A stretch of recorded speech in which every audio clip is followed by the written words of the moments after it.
오늘은 이제 어제 오후에 그 발표를 듣고 또 이런 일이 있으면 어떡할까 고민하면서 준비했던 말씀이 있어서 그 말씀 여러분과 함께 나누고 또 다시 이제 모이게 될 때까지 같이 기도했으면 합니다. 자, 하나님의 말씀 오늘은 빌립보서 4장 8절부터 9절까지 말씀 보겠습니다. 신약 성경 322면입니다.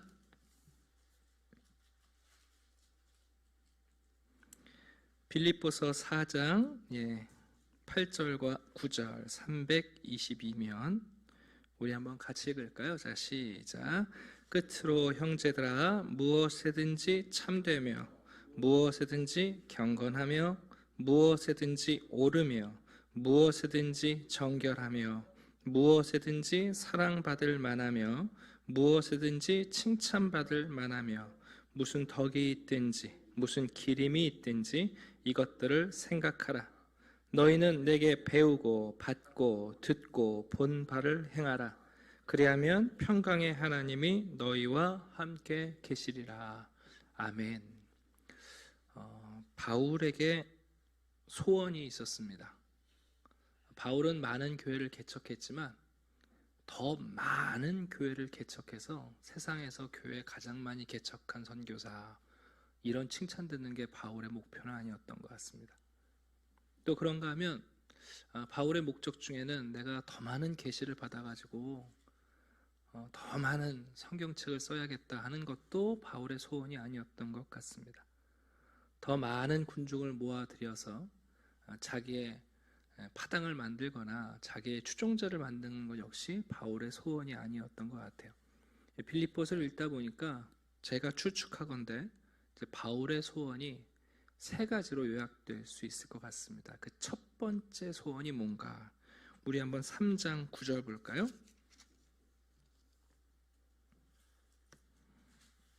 자, 제가 읽겠습니다. 그 안에서 발견되려 하매니 내가 가진 의는 율법에서 난 것이 아니요 오직 그리스도를 믿음으로 말미암은 것이니 곧 믿음으로 하나님께로부터 난 의라. 바울의 첫 번째 소원은 뭐냐면 그리스도 안에서 자기를 발견하는 겁니다. 과거 바울은 유대교 내에서 자기를 발견했어요. 나는 베냐민 지파다. 나는 순수한 혈통이다. 근데 여러분, 태생으로 뭐 특별한 정체성이 만들어지겠습니까?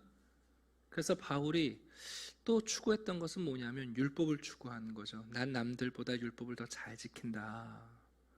나 남들보다 공부 많이 했다. 그걸로 자기를 발견하는 사람들이 있잖아요. 나 남들보다 착하다. 남들보다 한 일이 많다. 나 선행 많이 했다. 그걸로도 안 되는 거죠.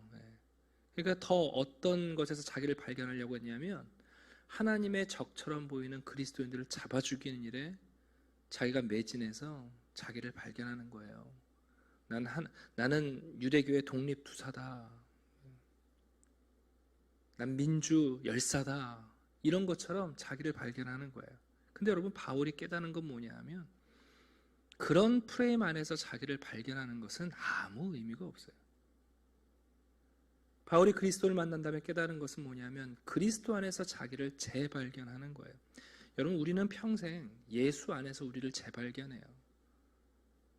결혼할 때는 어떤 남자가 될 건가, 어떤 남편이 될 건가, 자식 낳고 나면 어떤 엄마가 될 건가. 여러분, 그런 방식으로 우리를 발견해 봐야 도토리 키재기밖에 안 돼요.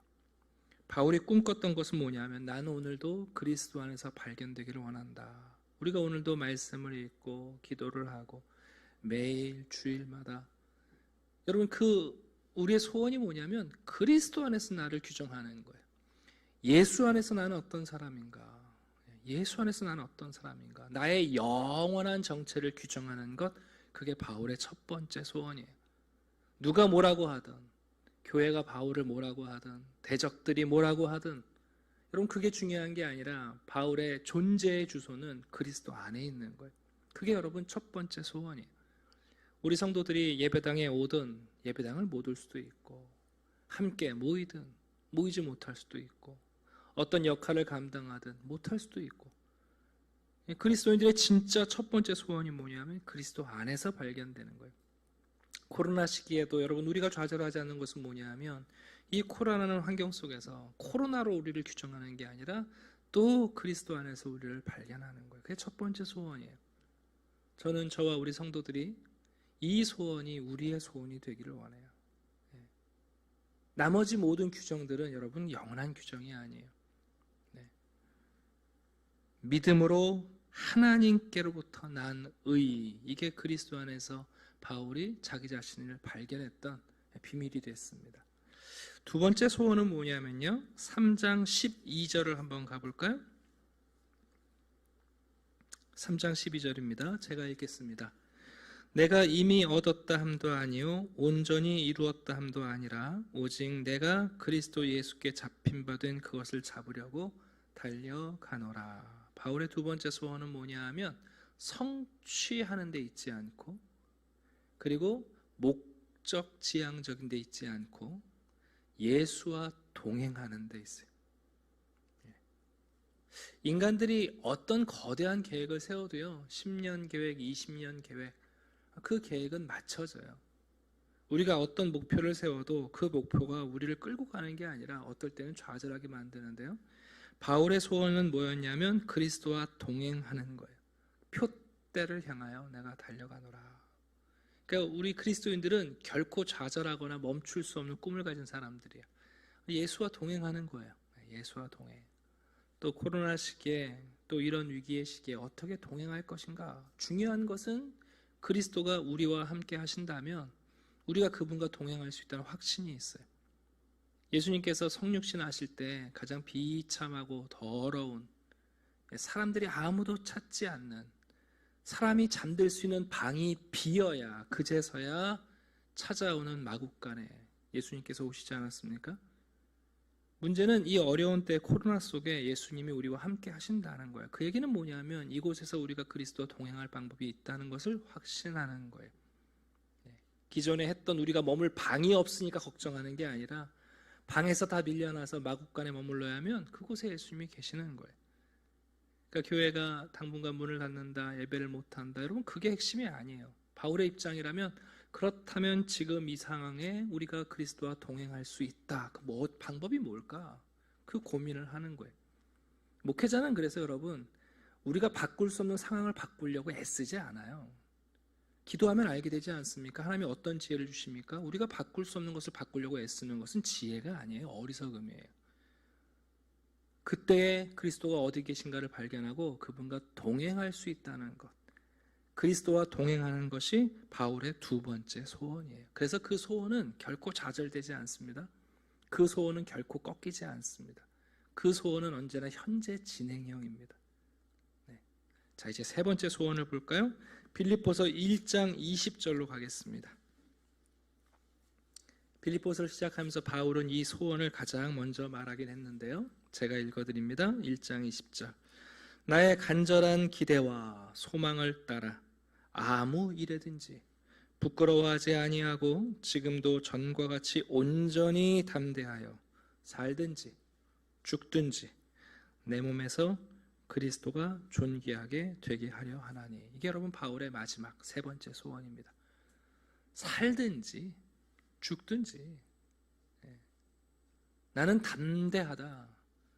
내 꿈은 그리스도를 존귀하게 하는 거다. 내가 하고 싶은 것을 할 수 있느냐, 우리가 해왔던 것을 어떻게 유지하냐가 문제가 아닙니다. 살든지 우리가 해왔던 것을 계속할 수 있습니다.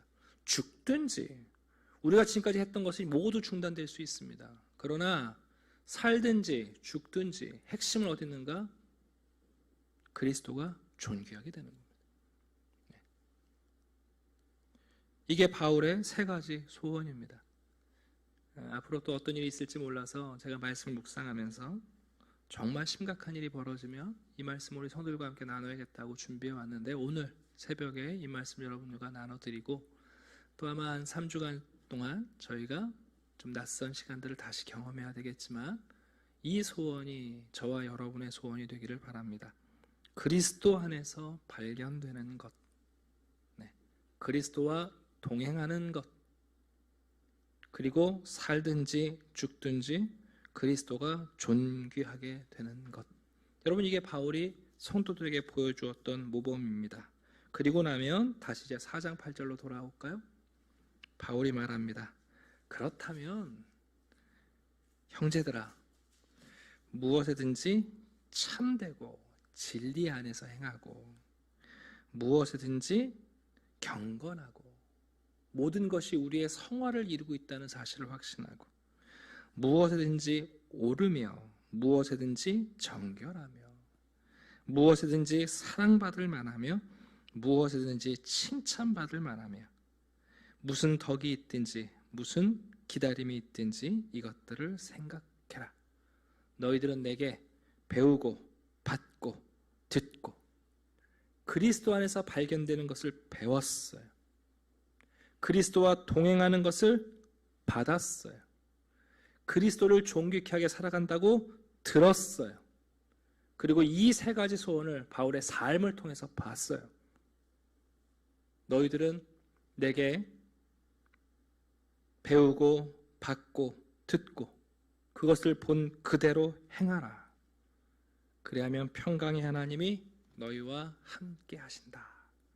이 말씀을 여러분 붙잡으시고 약 3주 동안 저희가 연말에 또 이 코로나 시국을 보내야 되는데요, 믿음으로 주님과 잘 동행하시기를 축복합니다. 기도하겠습니다. 아버지 하나님, 감사합니다.